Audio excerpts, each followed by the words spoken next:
So you click on this video, maybe looking for how to get the film look or how to color grade in what sense and what it even means. So I'm gonna show you in 3 different applications here how you could take any kind of footage and stylize it to a way that will elevate your work as an amateur, or maybe you might learn something as a professional here. By no means am I a professional in this, but this is just some things that I picked up throughout my time doing this with the limited, things that I've had. So I'm gonna show you how to get quote unquote the film look. Although the film look doesn't just come from coloring your work, it comes from a lot of other factors, especially lighting. And it doesn't come from camera quality. That's mostly lighting and angles. But once you take it to post-processing, or not post-processing, but post-production, that's when you elevate your work. So here I have my iPad, it's an iPad Pro, and I'm gonna start with this image and I'm start straight from the gallery.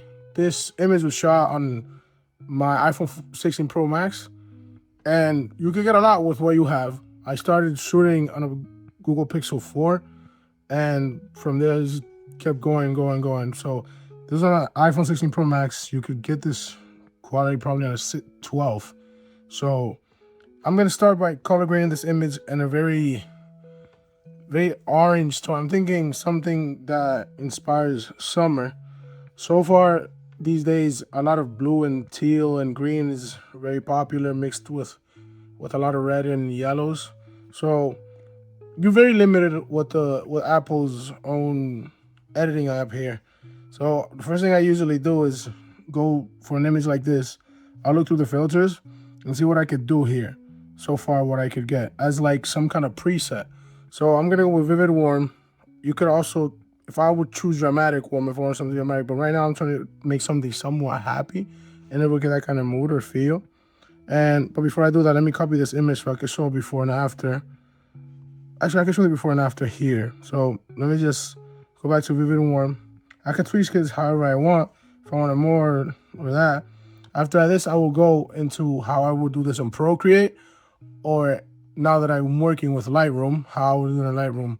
But you get a little more complicated as you go. But here, I'm just gonna keep it as simple as I can with Apple's own Photos app.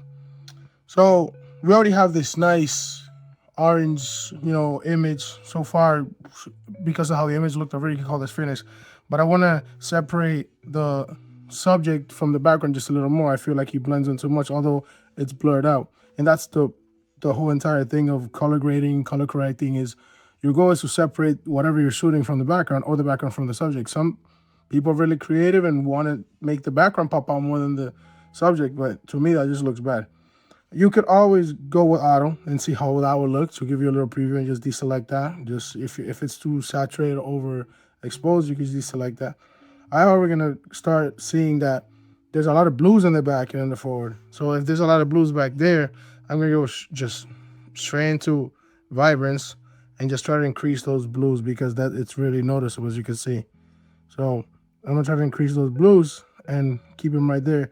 And just because I increased the blue so much, now I want to separate him a little more. So I'm going to increase the warmth and just get his face a little more up here. Also going to go up to definition, just so I can define a little more of the edges and shadows. This is nothing like sharpness. And your goal too, to make that movie look, it's the word soft. You want to keep everything soft, shadow soft, edges soft. That's just going to make everything look dreamy in a sense. So now that I'm gonna go straight into black point, and I'm gonna lower it just so I could get rid of those dark shadows. But I'm gonna try to go for that soft look, even here in the hair. If I go up, it's gonna darken it too much. So I'm gonna just keep it around -6. And right here, I'm gonna go to contrast, and now I'm gonna increase that just a little more. It's gonna give me a softer look to the entire image, and then increase the shadows. Now I've got a little more separation between him. Now that I got the separation, these are my highlights. So now that I have my highlights here, I can actually go into my highlights and increase them a little more to separate them just enough from the background. Now, just note that the more you go up with the highlights, the wider your colors will look. And the lower you go, the more saturated those colors will look. So I could go here and make it super stylistic, but to me that looks too saturated. So I'm just gonna keep it either right around 22. So I'm gonna leave it there. And your vibrance, that's just your pretty much your like brightness, but you also have a brightness slider for that. But you don't want to press that. So this is the after. This is the before. So you can see it looks kind of washed out. I don't know how the camera picks it up. In my eyes, this looks washed out, and so washed out here. And then this is the new image. Oh, you see that? It goes back on. So I'm going to cancel that out because I don't want to save that image. I want to take this image into Procreate and see how I could do this in Procreate. So I already have this set up. My idea here in Procreate is that I want to make this as fast as possible, work as easy as possible. So I'm going to grab this right off the gallery, go into Procreate and drop this right here. I'm going to fit it to canvas and just try to fit it as best as possible to your subject like this. You would do this in Lightroom, but it would use the selection tool to do this. So now we have two different layers. So my goal here, I'm going to try to separate the background from the subject. So I'm going to make this layer just a little more warmer. So I'm going to saturate it a little more because he's already warm, and just lower the brightness to give him just more shadows. Now he's a little more separated from the background. So you can see this before and after, before, after. So now we already got something going on. I recommend, before going to jump into Procreate, is editing your photo outside. So you would edit it, I can't even switch right now, but you would edit your Photos app, something along the lines of what I did earlier, and then just bring it back into Procreate. That way you already have a edited subject, but we're gonna keep on working on what we have. So this is your background layer. I'm gonna copy this just in case, just so I don't destroy it, in case I, by any chance, have to go back to anything, because Procreate is very destructive. So let me just select this here and group it just so I can keep it like this. Okay, so I'm gonna go here again and change, say I want to have the background a completely different color just to separate him. I'm gonna go more stylistic. I want to have something a little more teal. So you know what I'm saying?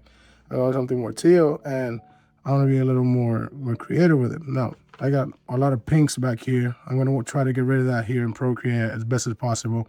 I go to color balance, just move it a little to the yellow and just leave it there with a little green.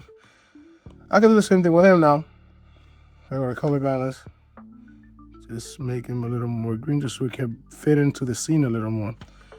One thing you could do, which is something I picked up by drawing, is taking your subject and just giving him some kind of ambient light. So it's green. This is something just creative you could do. And then changing this to multiply, lowering it. And now you have this. You can go back into this and say you want to fix these highlights. You could erase these. Now you're going to bring some color back where you didn't have it. This is just something manual we're doing. If you want to create something more stylistic, this is something I will do later on as I get better at doing the stuff that I do. Again, I'm not no professional at this, but this is just an idea and a start that you could do with what you have. Procreate is a very cheap software, and it's a very powerful one. In my opinion, I've used it a ton, and I still use it to this day. And this is just some things you could do. You want to go more creative, add some fake, I don't know, some fake just lens flares here. For example, something like this, grab a little yellow and just throw in this line. Add some motion blur to it, like this. And then increase it this way. Duplicate that and go ahead and add some, chromatic aberration. Displace it like this and get some of that blue in there, and take that same one and add more motion blur to it. And take that and make it into add. Take the bottom one and Gaussian blur it.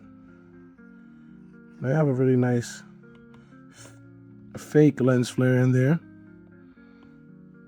We could combine these now and duplicate them so you can get a little more saturation on them. And I have this fake lens flare there that looks fantastic in my opinion, but you know, just a little things like that you could add, you know, now here in Procreate as you go.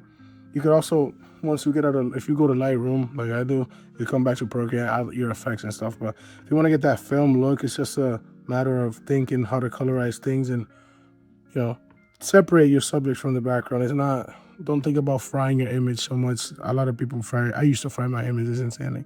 So yeah, I just finished in Procreate, so let me jump straight into Lightroom. once this opens. All right, so here I am in Lightroom. I'm gonna take the same image. I'm gonna do something really quick. I already have a preset built for something like this. It's a little washed out, but I don't even think I'm gonna use that. So it's kind of bad. So what you could do, a lot of times, this has, in my opinion, amazing presets. You can go ahead and grab something like this orange preset. Already a good start here. So I'm gonna go too light, and I'm gonna try to mess around with the light a little. I'm just gonna leave the exposure how it is, but I'm gonna increase the blacks just because the picture looks washed out, and increase the little whites and decrease the shadows. Maybe I want the highlights a little higher, even though they're super high, but it's messing with the background. See? Now I'm gonna drop it because that background could use some color. However, if you know what I mean? That's your choice at this point. And increase the contrast and leave it like that. I can also use some dehaze from FX. So I can dehaze this, you see? And now I have a darker background, a better subject up front. You know what I'm saying? Usually now I get a little more creative with what I want, so I add some vignette. You got some vignette in Apple's own gallery and do all that. I always add a little grain just so the photo can look a little more authentic. And, now I go to the masking. This is what I would do manually in Procreate. If you want to pay for Lightroom, you just do it in Procreate. You saw me do it. I just select your subject, bring it over there. Well, I like this just because it lets me not have to deal with all those things. So right here, I could just, right off the grip, just change the color of the background back to that teal green look, and it just looks a lot better than it did when I had it in Procreate. And I'm done here. I could also, decrease and increase the light however I want. Just go back and leave it like that. Like that right there. So I can call that finished. And then now I could play with my subject again. So if I want to go ahead and make another mask, I'm gonna just make a subject mask. And now I'm gonna get a little more creative with him. So I want to separate him. So I'm gonna go just a little yellow with him. Just to get it super separated from that background. And I'm gonna press up. I'm not even gonna press up a little bit light. And just drop the exposure just a little bit. Just increase the contrast. Just like I have that. Well, so far that's very quick, right to the point of what you could do and what color grading actually is and how to get that quote unquote film look. There's a lot more things that go behind it, but this is just some budget friendly ways that as an amateur you could get things done quick, easy, and start learning what it means to grade and color your images and try to get that look that you want to get. But yeah, this is just a video I wanted to make. Thank you guys for watching, and peace out, man.